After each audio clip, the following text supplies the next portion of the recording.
Ridic paharul în aer, viitorul e clar. Visul meu e drum de foc, asfaltul devine altar. Pașii mei sunt bituri, călcând peste beton. În suflet por lumină, pe buze doar un ton. Frații râd cu mine, orașul prinde glas. Din umbre și din noapte facem ziua să renască. Flow-ul meu e podul ce leagă ieri de azi. Metaforă de zbor când am aripi din cuvinte grași. الليل يغني والقلب زعيم حمل يمشي والطريق جديد نور الشوارع فوق العادي صوت الحقيقة صوت جديد. Am trecut prin ploi, dar am înflorit în soare.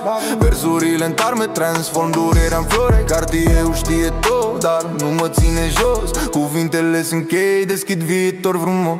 Zgomotul devine ritm, haosul devine cânt. Am praf de stele în palmă și-l presar pe jurământ. Trec prin foc și fum, dar nu mă pierd în drum. Metaforă de foc, sunt vulcan când dau pe bun. Nărăsmarea și-am sunt irbai Ahlem alalai, lem fulijade În tua felina, în aluai Iga hageda, fogul geli. Pașii mei de beat urc pe linia de tren. Fiecare rimă scrisă e un nou teren. Am trecut prin nopți adânci, dar acum zâmbesc pe scenă s-o oglindă vie, are tot ce trăiesc. Din griuri fac curcubeu, din pietre va palat. Cuvintele-s motorul ce m-a ridicat. Frate, nu-i dar joc, e respirație și foc. Acum dau viața întreagă în fiecare. Iașarea, ei de lubai Satalana, el dori didi Nimic pe mari Fogel hadi Diment feel bright Walk in love it.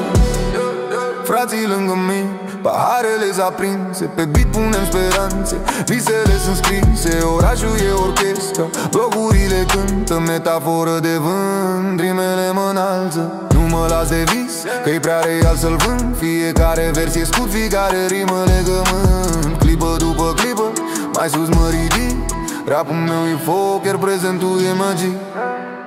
نحشنوني قلب سعيد الحلم فينا وقت جديد نطير مع